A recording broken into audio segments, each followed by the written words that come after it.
उस कन्फेशन के तुरंत बाद अंशुल बिस्तर के दूसरी ओर लुढ़क गया। उसके चेहरे पे विजयी मुस्कान थी, लेकिन भावना के चेहरे पे निराशा। वासना के उस खेल में उसे वो सुख नहीं मिला था जो उसे अपने पति से चाहिए था। अंशुल को कुछ पल सांस ले लेने के बाद भावना ने उसे गर्म करने की कोशिश करते हुए उसके बदन को सहलाना शुरू किया। ये क्या कर रही हो?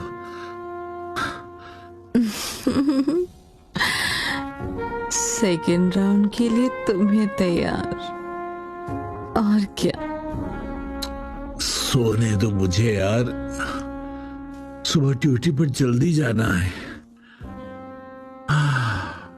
कहते हुए अंशुल ने भावना का हाथ दूर झटक दिया और करवट बदलकर लेट गया।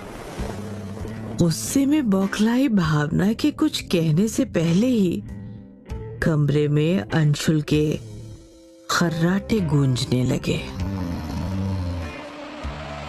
नई नई शादी हुई है हमारी, सर्दी का मौसम भी है और मैं जवां भी, लेकिन इस आदमी को मेरी जवानी देखकर जोश ही नहीं आता। लगता है अब शादी के बाद भी खुद को सेल्फ सेटिस्फाइड करना पड़ेगा। क्या यार, प्यार के खेल में अधूरी रह गई भावना देर रात तक करवट बदलते बदलते आखिरकार नींद की आगोश में चली गई। देर से सोने की वजह से सुबह उसकी नींद देर से खुली। मैं फिर से लेट हो गई।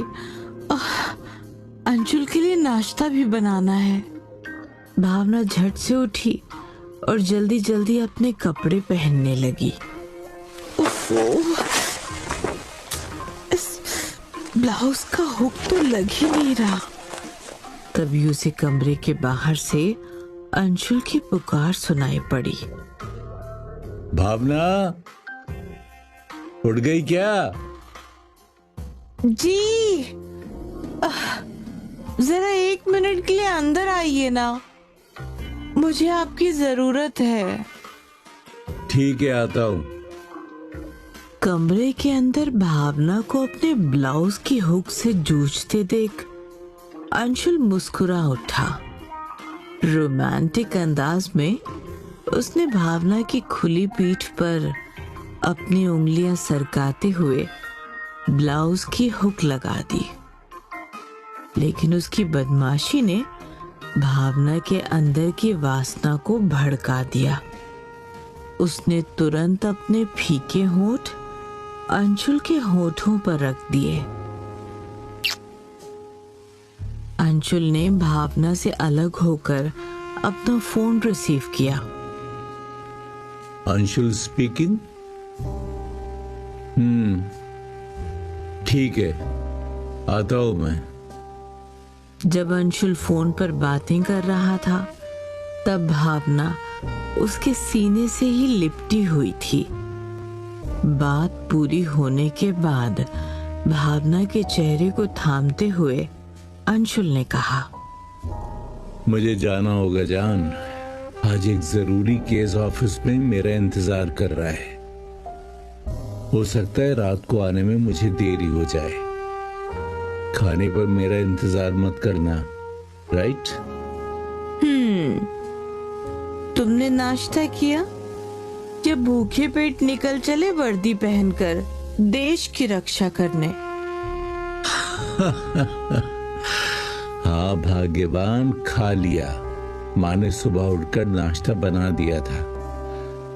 चलो ठीक है, मैं चलता हूँ, अपना ख्याल रखना।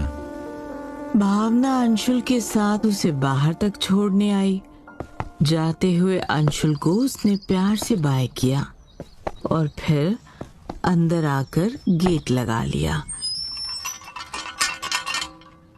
तभी उसे अपनी सासू माँ की आवाज सुनाई पड़ी।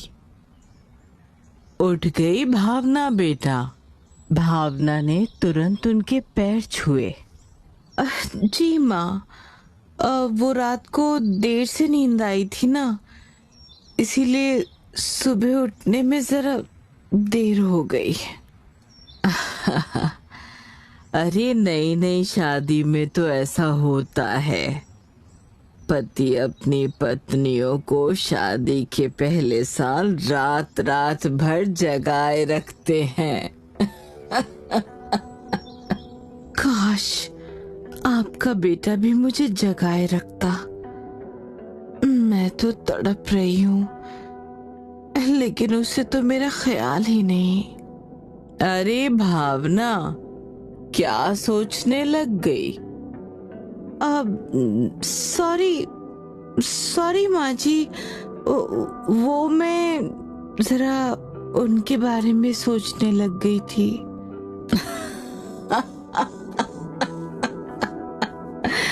ठीक है बेटा, ये बुढ़ापा अब मुझे जल्दी थका दे रहा है।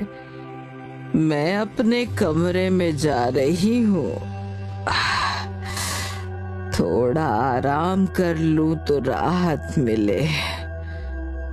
तू जा, मार्केट चली जा, किचन में एक बार देख लेना, जो घटा बढ़ा हो बाजार से लेती आना, ठीक है? जी माँ जी।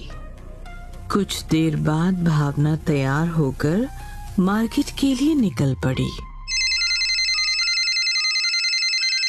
हाँ बोल। अबे वो घर से बाहर निकल आई है। नजर रख उस पे, मैं अभी आया। वो कौन है जो भावना पर नजर रखे हुए है? किसके कहने पर वो ऐसा कर रहा है? क्या भावना किसी मुसीबत में है? जानने के लिए सुने प्यार और वासना के आग से रूबरू कराती इस कहानी का अगला भाग।